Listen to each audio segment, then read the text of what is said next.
Salut guys, drôle de sujet aujourd'hui comme vous pouvez voir le titre. Pourquoi est-ce que Facebook, les réseaux sociaux, pourquoi est-ce que c'est quelque chose qui a pu au départ m'empêcher un peu de réussir physiquement?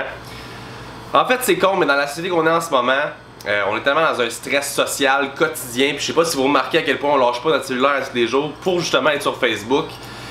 J'ai longtemps été quelqu'un qui prenait l'opinion des gens très au sérieux, même en commençant le projet physique, j'avais de la misère à faire les vidéos.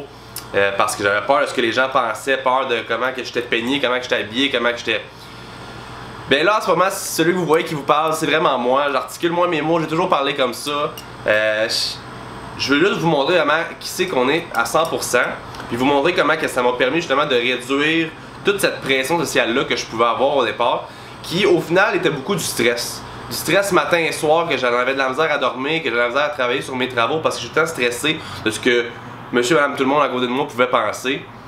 Ben, c'est con, mais le stress, hein, c'est super important. On n'a pas le temps conscient à quel point que c'est beau bien manger, c'est beau ci, c'est beau ça. Mais le stress, c'est quelque chose de primordial pour votre shape, votre apparence, votre système en général. Le cerveau est directement relié avec votre corps. Hein, fait que c'est sûr que si vous avez des périodes de stress plus intenses, c'est très normal que vous vous sentez un peu plus ballonné ou un petit peu plus de rétention d'eau ou même des crampes abdominales. Il y a tellement de neurotransmetteurs dans votre corps que vous savez même pas au niveau de justement, juste au niveau du corps ici. Ça peut toucher votre digestion, ça peut toucher tellement de choses à l'intérieur de votre corps qui va vous rendre pas optimal, que vous serez jamais la meilleure version de vous-même, vous serez jamais à 100% juste parce que vous avez du stress accumulé. Puis du stress, quand je parle de ça peut être que vous êtes blessé, puis c'est une blessure, puis c'est comme votre corps va jouer comme une menace. Boum, du stress, trop d'entraînement, stress physique, l'école, stress psychologique.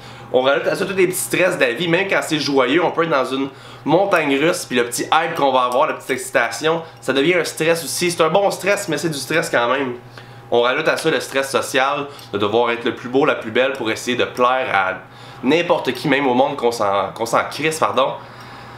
C'est vraiment quelque chose que vous allez devoir comprendre, je pense, puis que moi je commence à comprendre de plus en plus. C'est difficile, mais c'est vraiment être capable d'essayer de se centraliser un peu plus sur soi-même, puis de laisser tomber tout ce stress-là qui est vraiment inutile, puis qui vous empêche justement comme je disais, d'être à 100%. Pas besoin de tout le temps être le plus gros, être le plus fort, être la plus belle, être la plus cote. Soyez vous-même, puis c'est comme si vous avez rien à apporter d'autre que votre shape, pis ça, je pense que vous allez aller absolument nulle part dans la vie, puis je pense que c'est pas intéressant pour aucun autre individu. Fait que soyez fiers de qui vous êtes, travaillez encore plus pour vous améliorer jour après jour, mais arrêtez de vous comparer aux autres, puis c'est vraiment c'est ce qui va vous aider vraiment à réduire beaucoup ce stress-là en même temps. Tu sais, des fois on va blâmer le plan alimentaire, on va blâmer notre alimentation. Des fois c'est une petite affaire qu'on va faire un changement qui peut juste être comme soyez vous-même, profitez de qui vous êtes tous merveilleux, genre, chacun a ses passions, chacun a ses biens, ses pour, ses contre. Soyez vous-même, montrez aux gens qu'est-ce que vous avez comme potentiel, enlevez-vous ce stress-là dans votre tête, puis contentez-vous, il y en a assez de stress dans la vie anyway.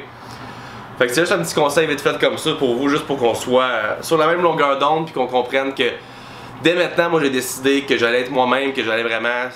Si je fais des erreurs, si je bégaye, peu importe, c'est moi, donc je m'enlève tout ce stress-là, puis je vais le faire vivre avec vous autres en même temps. Fait que soyez vous-même, puis merci guys, à la prochaine.